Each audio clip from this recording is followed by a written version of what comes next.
Hi there and welcome to this tutorial. Today we'll have a look at Affinity Photo. Affinity Photo is an alternative software to Adobe Photoshop, which is really great for manipulating your own pictures and creating, like we will do today, your own thumbnails. So when you start Affinity Photo, you get the classic black window where you do File New to start a new document, and the document we want to create today is a YouTube thumbnail. Therefore, we will choose 1920 x 1080p, which is our 16:9 aspect ratio for YouTube. There we go, white canvas. We need some solid, nice background for our thumbnail.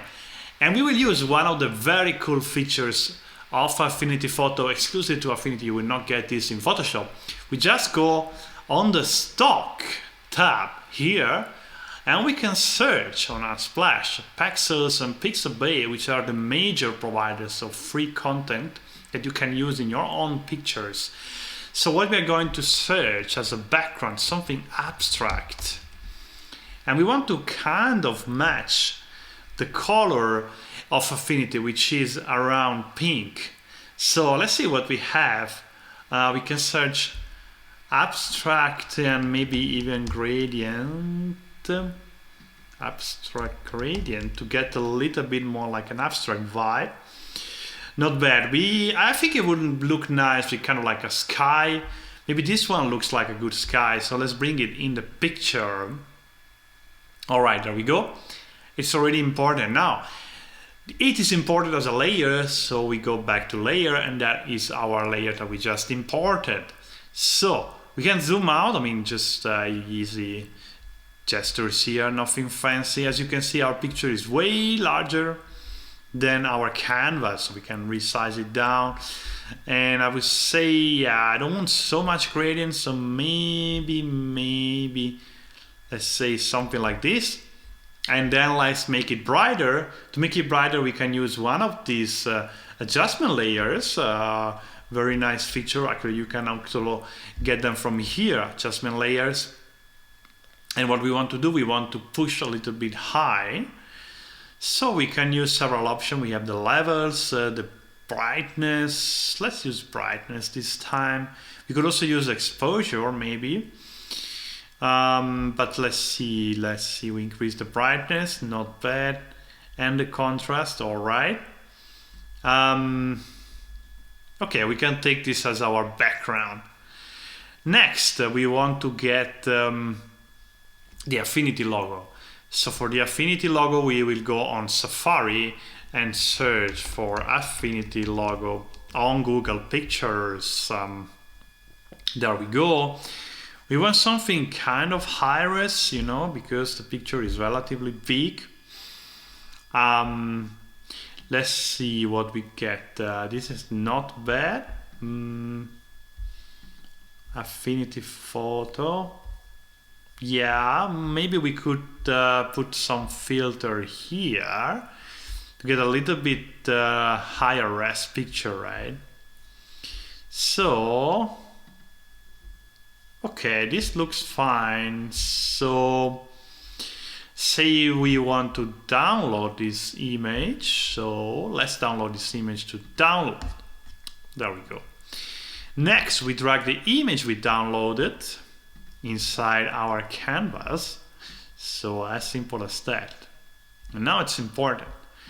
Clearly, we were lucky. This picture has already a transparency layer built in, so we can just use it as it is. And what I want to do, I want to kind of use this as my lower part of the picture. As you see, it's easy to just drag things around, and it creates like this nice shape, like futuristic look, right? Not bad, very powerful thumbnail, right? So yeah, I'm sold for this. I really like it. Let's put the text box here, right? I guess we need a little bit of a bigger size, and say that this is Affinity thumb. Let's say thumbnail with Affinity. Right, not bad, not bad. Now we want something a little bit punchier, maybe not the Arial Black. It's a little bit of a boring font. Say something a little bit more rounded. See what we can find here. Maybe the Helvetica could work, of course in bold. Nice, not bad. So next we want to change the color maybe a little bit. So say we can use the picker tool, right? It's here, and we pick the color of this very nice Affinity logo right there. Maybe I like it a little bit more vibrant. Say I take this one, and then as you see, the logo is actually now the same color as the text. So we need to add some effect on the text layer. This you can do by clicking on the FX box, just like you're used to, you know, in other programs like Photoshop. And then you can go here and say outline, and I want it black, and I want some radius so that it's visible. Say we make it like maybe like a 4. And now I notice that the color I've chosen for foreground of the text is not enough contrast here, right? So let's change it to this one. Not bad, not bad. So we can also give it some outer glow to make our text pop, right? Yeah, radius, there we go. Thumbnail with Affinity, and we can also maybe try to put the text on some angle, right? Like a very futuristic look to it. And now we need a picture for our composition. So let's take a picture together, shall we? Let's pause. Let's say I'm looking down at the thumbnail like this, and say I'm looking at the thumbnail with Affinity. And I want a very happy face, you know, like, yeah, thumbnail with Affinity, cool stuff. So now it's time to do File, New from Clipboard, and there we go.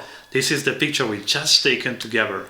Now, as you see, the picture has a background, but we want to use our own background. So what we're going to do, we're going to cut me out of this picture and paste me into the picture we were working before. So it's actually very simple to take out somebody. You just use this selection brush tool. That's my favorite way to do.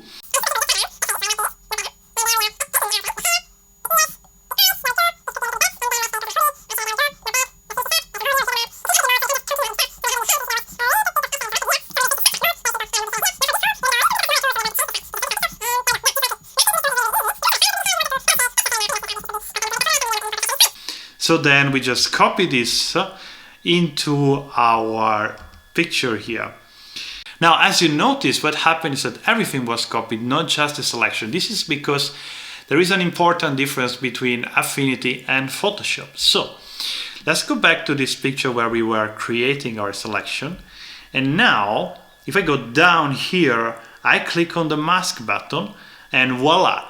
Now my layer has a mask on top of it, which actually removes the part which I did not select it. So now I can copy this back into my own thumbnail, and as you see now I copied all of my face, so I can remove the old thumbnail.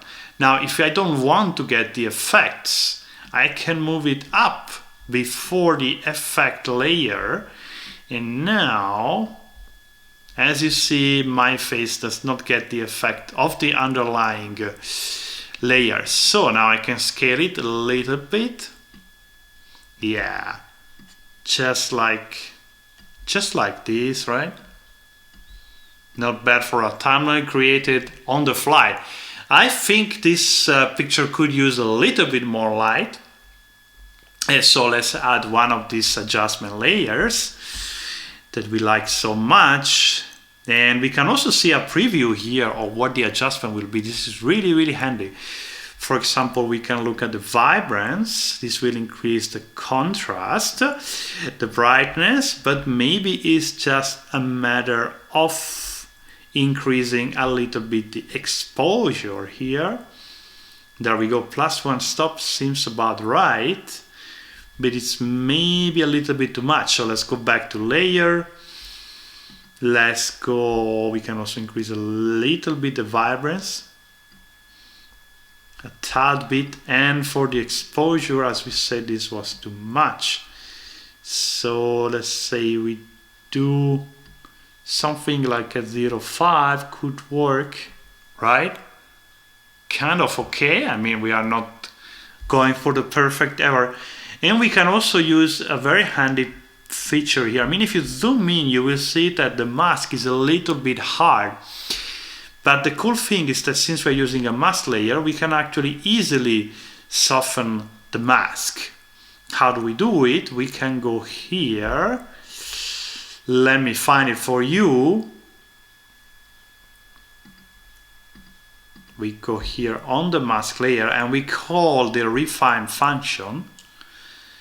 Now you see it's opening up a selection box, and I have the border width, the feather, I have the smooth option and the ramp option. You play around with this and you get a very, very nice mask. As you see now, it's not sharp anymore. It doesn't cut away like before. So now, thumbnail is not bad, but now that we have our layer above, I think this one we can actually trigger down. Let's see what we can do. So if I double click, I access this I really like, you know, very subtle gradient, maybe like a little bit more, and contrast. Yeah, we can bring this up a little bit so that it shines, right? And also when it comes to my face, I always like to add a little bit of effects to make it pop. So let's say we use a little bit of outer glow right there and radius. There we go, and now I'm popping out of the picture.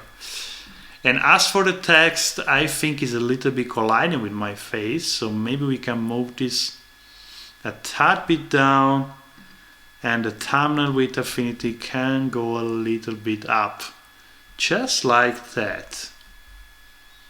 So let's see the final result. Not bad, I like it. Maybe my face is a little bit cut by the writing, so we can bring the writing a tad bit down, and the Affinity logo also a bit down, like, or even up like this. Yeah, I like this. I like this very much. So there we go, this is our new thumbnail for this video you're actually watching. Yes, this is the thumbnail you clicked on. Now we can do File, Save As, and save it as an Affinity project. So we call it My Thumb, right?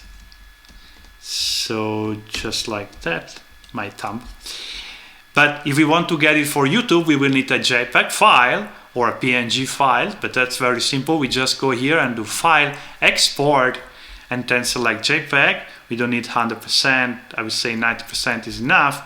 And then we do Export, and we do Save. Alright, that's it for today. I hope you enjoyed this tutorial. Leave me a comment, leave me a like if you liked the video. Subscribe if you would like to know more, and I will see you in the next one.